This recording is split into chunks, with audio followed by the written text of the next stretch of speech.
Welcome to Pediatric Sedation and Anesthesia. I'm Gary Badger, a pediatric dentist and the professor of pediatric dentistry at the University of Texas School of Dentistry in Houston. Today we're going to be talking about Module 11.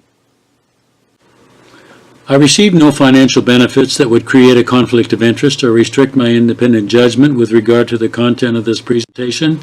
At any time while viewing the video streaming course, you can take a break by simply pausing your computer. At the completion of this section, you will be asked to take a short exam in order to complete the requirements for streaming video courses. At the time, you will receive instructions regarding taking the exam. This section presents information to create an understanding of the continuum of sedation through which the dentist can make appropriate choices of pharmacologic agents that can be safely and effectively used for various pediatric dental sedation procedures. This course is part of a 16-hour comprehensive program designed to meet the requirements of Texas State Board of Dentistry Examiners Rule 110.17, Sedation Anesthesia of Pediatric Patients. Images used in this presentation are taken from non-copyrighted sources in electronic media and attributed as possible.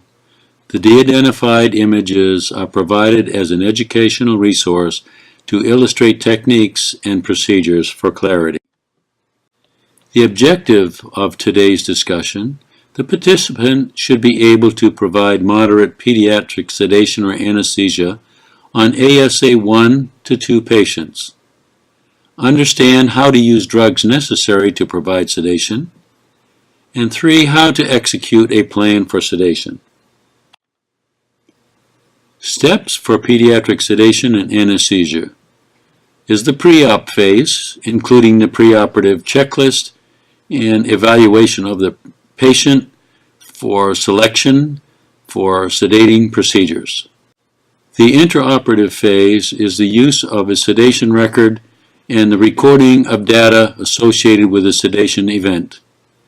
The postoperative third phase is the discharge protocol, postoperative instruction to the patients, including instructions for transport home. The American Association of Pediatric Dentistry Sedation Guidelines has described levels of responsiveness. 1 is uninterrupted interactive ability, totally awake, eyes are always open. 2, minimally depressed consciousness, responds to verbal commands, the eyes are closed temporarily. And 3, moderately depressed consciousness, asleep, responds to physical stimulation, requires air maneuver occasionally. These are the levels of sedation described for sedation by the American Academy of Pediatric Dentistry. American Academy also has provided guidelines for monitoring. All drugs must be administered in the office. The days of administering medications outside the office before reporting for treatment are no longer available. Patients must be continuously observed by qualified personnel. That means the doctor is the qualified personnel and must continuously observe the patient's treatment. They are not allowed to leave the operatory until discharge criteria have been met.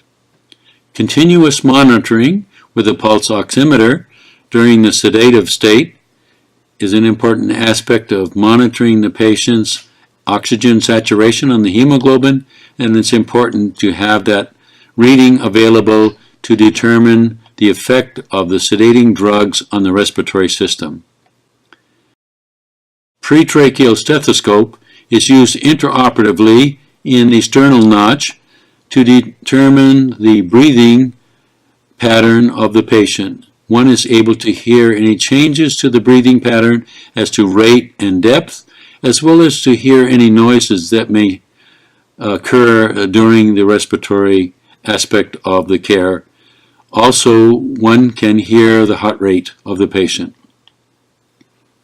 Adverse occurrences are recorded or reported, and these adverse occurrences that have been recorded or reported can evaluate the quality of the sedation episode. A permanent sedation record is completed, and that's using a time-scaled recording of what occurred during the sedation treatment.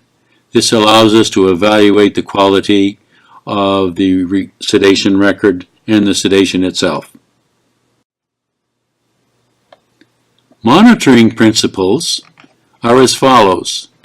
Increased patient safety allows us to evaluate, are we safely treating these patients? Early recognition of potential problems may occur and be recognized by monitoring. Continuous and continual evaluation of oxygen saturation and the blood pressure. Less response of the patient, the more important the monitoring is. Knowing the state laws covering education and monitoring is based on individual state dental practice acts and the AAPD, American Academy of Pediatric Guidelines. Monitoring clinical level of consciousness. The patient is available to respond to commands and tactile stimulation, the level of conversation that may be going on, any body movement, and the eyes are open or closed. Preoperative requirements include using a systematic approach to sedation. One will be able to have all sedation needs available in order to provide care by using a checklist, either written or through memory aided by an acronym such as SOAP-ME. S stands for size-appropriate suction catheters and a functioning suction apparatus such as the Yankauer type of sedation available in ERs and hospital rooms. O is an adequate oxygen supply and functioning flow meters or other devices to allow its delivery. A is size appropriate. Airway equipment, for example bag valve mask or equivalent device, that's functioning, nasopharyngeal and oropharyngeal airways, laryngeal mask airway, laryngoscope blades checked and functioning, endotracheal tubes, stylets, face masks. The P stands for pharmacy. All basic drugs needed to support life during an emergency, including antagonists as indicated. These medications should be current and a regular schedule made for these medications to be checked for currency. M stands for monitors. Functioning pulse oximeters with size-appropriate oximeter probes, end-tidal carbon dioxide monitor, and other monitors as appropriate for the procedure. For example, non-invasive blood pressure, ECG, stethoscope, oxygen analyzer for portable nitrous oxide units. And E, finally, is special equipment or drugs for a particular case, for example, a defibrillator. In addition to the elements of sedation, one must have a written emergency plan for the office detailing types of anticipated emergencies, who will assist with care of the patient, location of the performance of that skill, for example, the front desk, operatory, or outside greeter for EMS, and any other specific tasking is needed.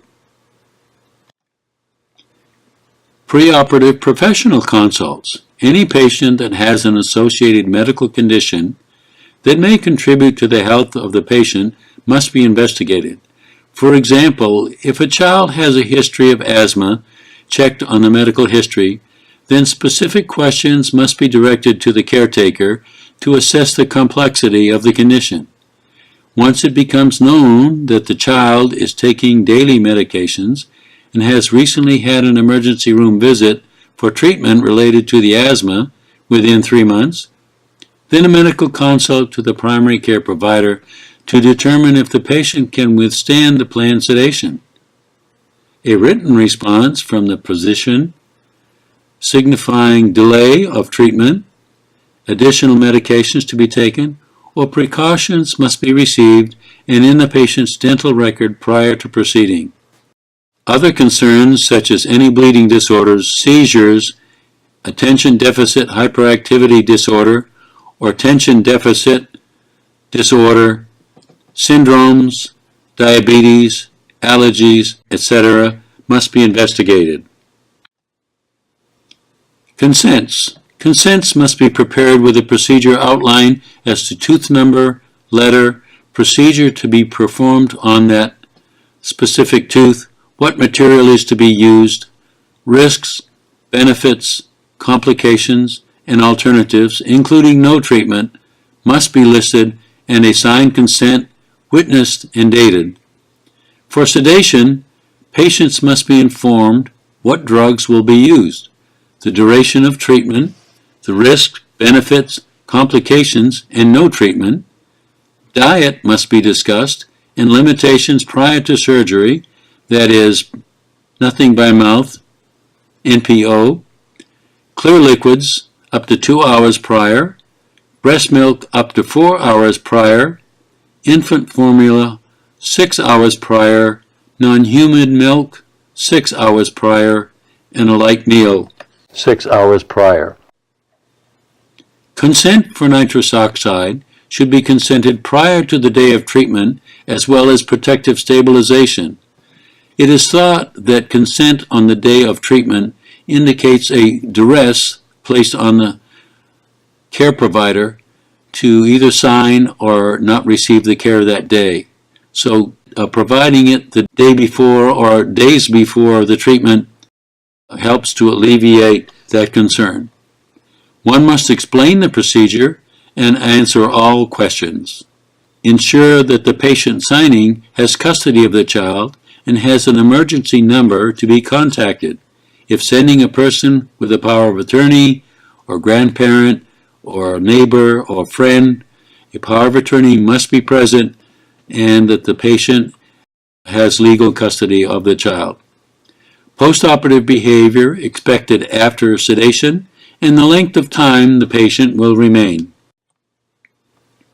Preoperative considerations are a review of the medical history with questions about any changes that might have occurred since the history was taken, such as new allergies, new medications, or quantity changes. Prior hospitalizations and the reason and the date they were performed. Review of the consultation. Review of the sleep status. Medications, such as seizure medications, can be taken with a sip of water. Empty bladder prior to giving the meds. Take baseline vitals, oxygen, blood pressure, respiratory rate, any bleeding issues. Reasons for canceling the sedation is an NPO violation, taking food by mouth or liquids by mouth in less than the time allotted. Active or recent upper respiratory infections or nasal discharge or large tonsils, fever or cough, recent head trauma, recent change of note in the medical history requiring a consultation. Risk assessment. The utilization of sedation for children involves the assessment of the benefit of the expected treatment versus the risk of performing the procedures. With emerging scientific evidence of the possibility of sedation drugs affecting developing cognitive brain function, especially children younger than 3 with durations of sedation beyond 3 hours, it is necessary to discuss this aspect of care for parental consent. Sedation risks include the U.S. Food and Drug Administration has issued a warning related to anesthesia and sedation medicines for children under 3 years of age who are undergoing anesthesia for more than 3 hours or need more than one anesthetic. Untreated pain and stress are known to be harmful to development. Many surgeries that are being done in young children cannot wait until they are older. Children may require anesthesia or sedation to allow them to undergo necessary procedures and tests. Additional sedation risks include the decision to undertake a particular technique should be influenced by factors such as the type and duration of a painful procedure, the age and developmental stage of the child, the urgency of a painful procedure. In particular, clinicians should consider the target depth of sedation required and the relative requirement for analgesia, sedation, immobility, and amnesia. Prolonged or complex procedures should be carried out under general anesthesia. The use of local anesthetic. Local anesthetics such as lidocaine, xylocaine, is an amide local anesthetic. Overdoses cause CNS and cardiovascular effects. The maximum dose of 4.4 milligrams per kilogram with or without vasoconstrictor. The minimum dosage record calculated maximum dose prior to administration in corpules. Number 2, septocaine. It's called ardocaine as an amide local anesthetic. Toxicity involves the central nervous system. Cardiovascular and immune effects, mimics maladaptive behavior or painful response, and nitrous oxide effects. The 4% concentration is not recommended on children less than 4 years of age. The maximum dosage is 5 milligrams per kilogram. In moderate, conscious sedation is employed, then reduce local anesthesia to minimal. Local anesthetic has epinephrine, which prolongs the action of the local anesthetic by vasoconstriction and increases potential for soft tissue trauma risk. Causes of overdose are intravascular injection, excess dosage delivered to the patient. Effects: the central nervous system, excitement, followed by depression and seizures, disorientation, loss of consciousness, cardiovascular system depression, and decreased myocardial contractility, decreased cardiac output, and cardiovascular collapse. Local anesthesia is justified for painful procedures and may be used with sedation for maximum effect. However, it must be used safely and included as another drug with pharmacokinetic effects that may be harmful if used in excess. Local anesthesia with epinephrine contains bisulfate preservatives. Therefore, it is prudent to check for that allergy with the patient prior to use. Topical anesthetics use benzocaine that are 20% are most common. This dosage should be added to the local use to avoid overdosage. Amide anesthetic allergies to one does not preclude use for another.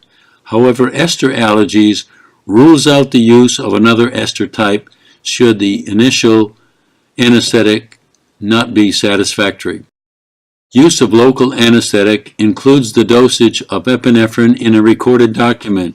For example, 34 milligrams of lidocaine with 2% 1/100,000 epinephrine with 0.017 milligrams of epinephrine, or 34 milligrams of lidocaine with 1 to 100,000 epinephrine. Type of injection, either an infiltration or a block, etc. Maximum dose should be calculated and post-injection instructions.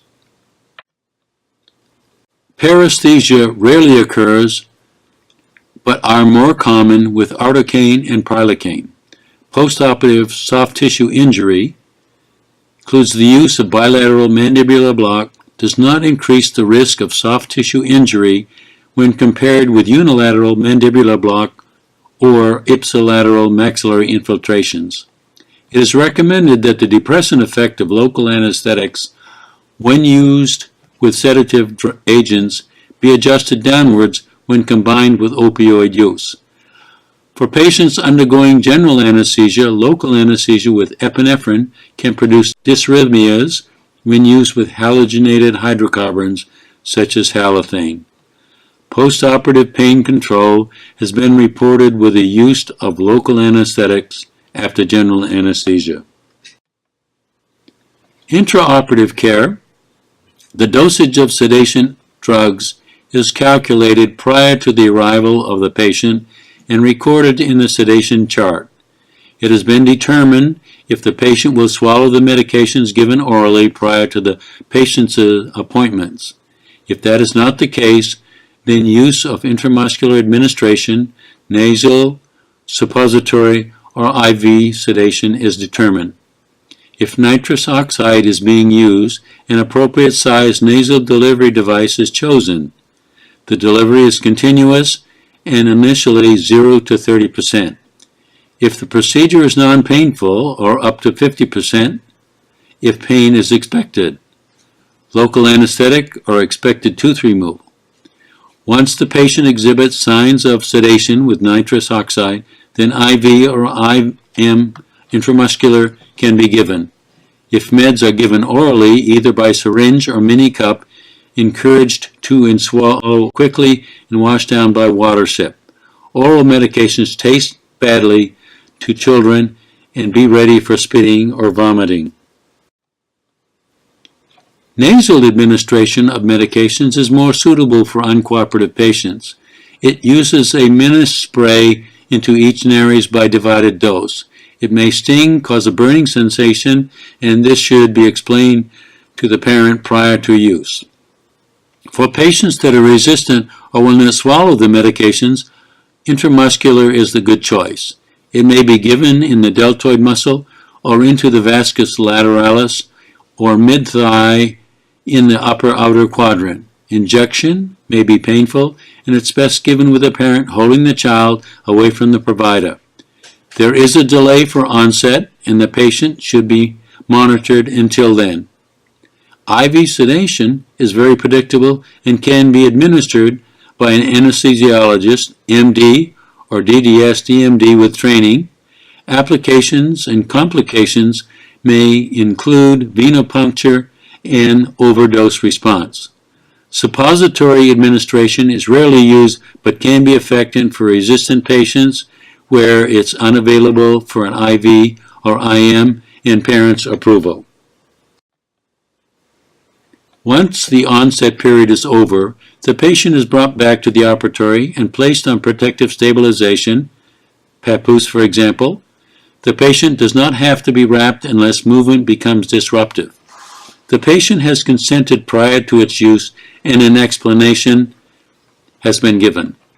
The patient may be somewhat somnolent and also may not be able to cooperate fully due to the sedation. Monitors are attached and function established on the patient for reading, oxygen or nitrous oxide is applied and the treatment begun. Local anesthetic is applied and a dental dam is applied for safety and the procedure is begun. Intraoperatively, the patient is monitored throughout by a dental assistant recorder and the chairside dental assistant and the doctor perform the treatment until completion. Once the procedure is complete, the patient is given 5 minutes of oxygen, dental dam is removed as well as all intraoral devices such as the mouth prop. Sedation routes include inhalation, where delivery system is continuous, regulated, and minimal amount of 25% oxygen is included as a fail-safe feature.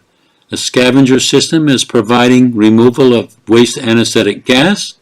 The equipment is calibrated annually. The concentration can be titrated to very desirable characteristics. 100% oxygen is possible. An oxygen analyzer in portable systems is used if less than 25% oxygen can be delivered. Oral is another route of acceptance. Most are accepted by children and no needles are needed. Taste from the syringe administration or aspiration requires partial patient cooperation. The syringe may cause aspiration if done too rapidly. Therefore, a careful, slow administration of the liquid is needed. You can't titrate oral medications, and therefore it's important that these medications are non-predictable. Onset and recovery may be prolonged with variable absorption depending upon the drug. Adding more medication after initial dose not recommended for any reason. Intranasal. Intranasal delivery systems are easily administered to a resistant patient. There's a brief nasal burning sensation and discomfort. An atomizer is preferred. It ensures that the meds are administered laterally onto the nasal wall. It's very effective for quick onset, short-acting medication. It reduces time in the office. The atomizer is aimed towards the external portion of the ear, upper and outer, when it's administered for proper administration. Intramuscular sedation is the fear of the needle and the pain. The injection can be painful. Unfortunately, it cannot be titrated and it's not predictable. You can use in the vastus lateralis or the gluteal muscles or the deltoid. It has an intermediate delay of onset and a longer duration. Submucosal approaches to sedation routes is the fear of the needle and the pain. The injection may be painful. It can be titrated. It's not predictable. You can inject between the first and second primary molars in the maxillary vestibule. It has an intermediate delay of onset. It's limited by volume administration. IV is very predictable. It can be titrated. And as a sedation route, it may be difficult to start in children, especially overweight, to find a vein. It has rapid onset with shorter recovery, easier to overshoot intended level of sedation. Complications at the venipuncture site include bleeding and/or hematoma. Significant additional education and training is required and increased staff requirements. Nitrous oxide, the pharmacological agents and utilization of this sedative agent includes CNS, central nervous system, depression, minimal cardiovascular or respiratory effects. It's an anxiolytic with minimal analgesia. It requires an induction of 5 minutes and a 10-minute recovery time with 5 minutes of oxygen.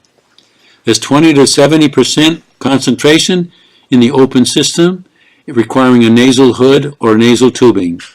Chronic exposure or abuse can occur in dental professionals and may result in peripheral neuropathies. Relative contraindications for nitrous oxide may be possibly used following physician consultation.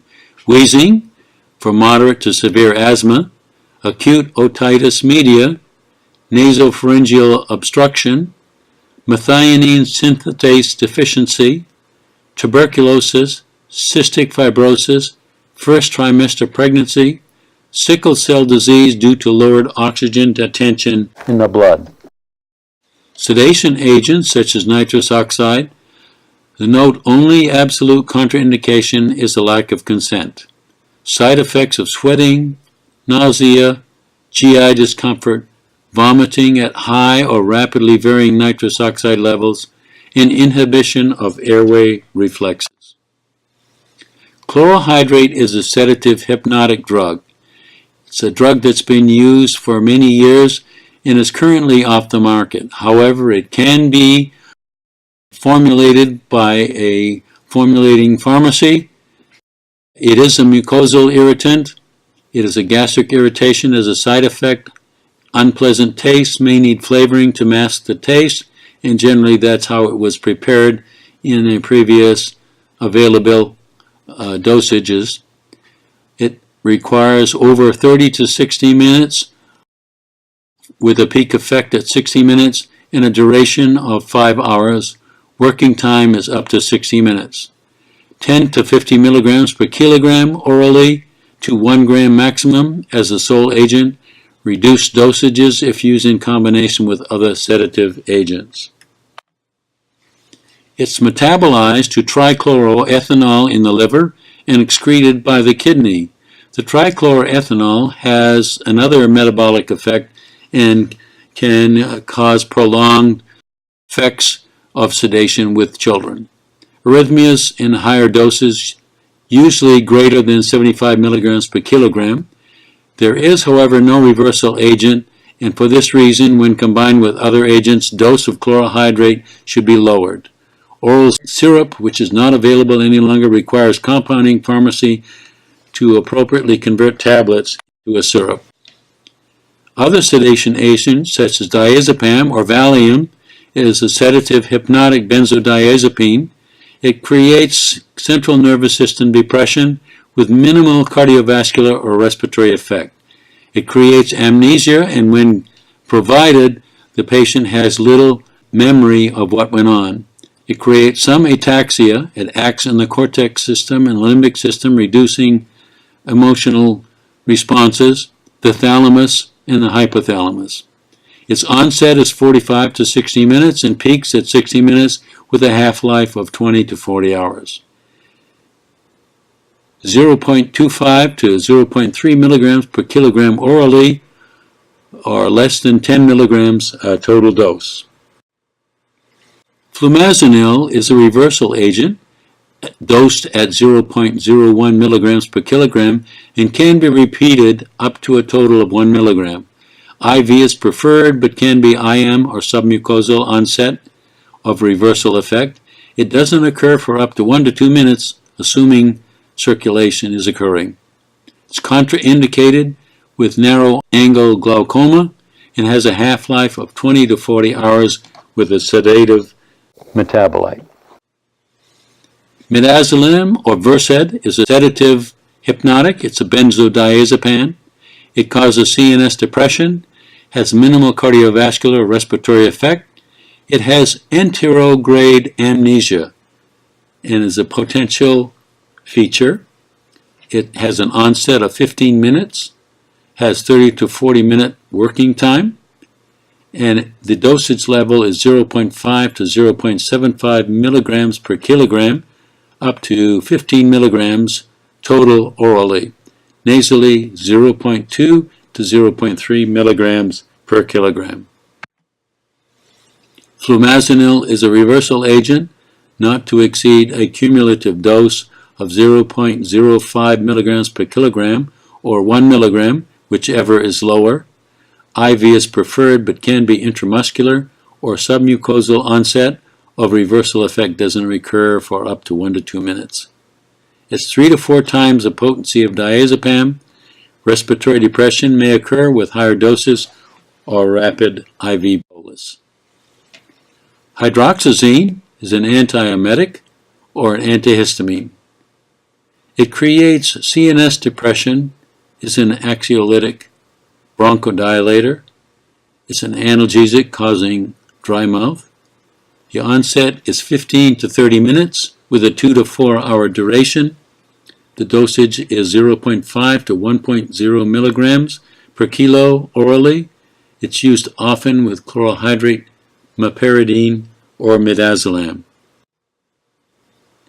Sedative agent combinations are utilized for different pharmacologic and synergistic effects. Combined techniques include oral and inhalation. Dosage considerations are potentiation, usually in the lower dosage range. Deeper sedation may result, particularly if nitrous oxide is used. Combination regimens are more effective than single agents for longer and or painful procedures. Meperidine or Demerol is a narcotic drug. It affects the cardiovascular system and has CNS effects. Naloxone is a reversal agent at a dose of 0.1 milligrams per kilogram or a maximum dose of 2.0 milligrams. IV is preferred but can be IM or submucosal with an onset of reversal effect doesn't occur for up to 1 to 2 minutes. Sedation, analgesia lowers the seizure threshold. Exercise caution in patients with pulmonary complications, head trauma, seizures, hepatic or renal disease, airway obstruction. Concomitant local anesthetic dose consideration is very important. Meperidine, onset in 30 minutes, has a peak effect of 1 to 2 hours, a duration of 2 to 4 hours, 1.0 to 2.0 milligrams per kilogram orally. 50 milligrams is the max PO, submucosal or IM dosage. It's metabolized by the liver. It's excreted by the kidney. Side effects include dizziness, xerostomia, sweating, nausea and vomiting, seizures, respiratory depression. Not to be used or used with extreme caution in patients with a history of asthma, may shift production in respiratory tree from prostaglandins to leukotrienes, which are bronchial irritants. Postoperative. This phase, once the patient is relieved of all intraoral devices and monitored, the patient is removed to the recovery area. The patient and the parent are rejoined, and the postoperative results are related to the patient, including procedures that were added for unforeseen treatment needed. Once patients that are treated and received in the operatory area for initiation of care, if all treatment was not diagnosed in the preoperative assessment, it's important that x-rays were taken to be able to investigate procedures that are to be performed in the intraoperative period. A dental assistant is assigned to monitor the patient using pulse oximetry and blood pressure monitor and capnography, if needed. The assistant will view the patient every 5 minutes for the first 15 or 20 minutes, and then every 10 minutes thereafter, unless called by the mother.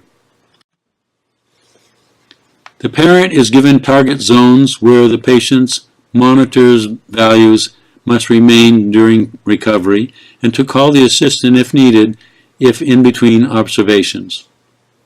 This is if the parent is serving as a post-op monitor. The patient's vitals are recorded on the sedation document, and the recovery period continues until the patient reaches the recovery metrics for discharge. When using a dental assistant as the recorder of the vitals, and the parents are the direct observers of the patient's behavior, the parents are allowed to stay with the patient and notify the dental assistant who's recording the vitals if the parameters are exceeded or not met during the recovery period. The patient's vitals are recorded on the sedation document, and the recovery period continues until the patient reaches the recovery metrics for discharge. Discharge. The patient is discharged to the care of the parent when the Aldrich discharge criteria are met. The written and oral postoperative instructions are provided to the parent, and signatures take from the parent agreeing that all procedures were accomplished, and the postoperative instructions given with all questions answered. The ride home instructions are explained to the other adult driving with the parent, and the child and postoperative medications suitable for the pain are discussed. All questions are answered, and a phone call will be placed to the parent in the evening of the treatment day for recovery information and effectiveness of the analgesics. A recare visit will be scheduled as necessary for the child and parent within an appropriate time frame, typically 2 weeks, as dictated by the procedure performed or in subsequent time for completion of further treatment. If you need clarification of any of this information, please send an email to pace@uth.tmc.edu. Here we are in the reference section, and you want to continue to use these references to come up with some of these answers that will help you in your sedation with these patients.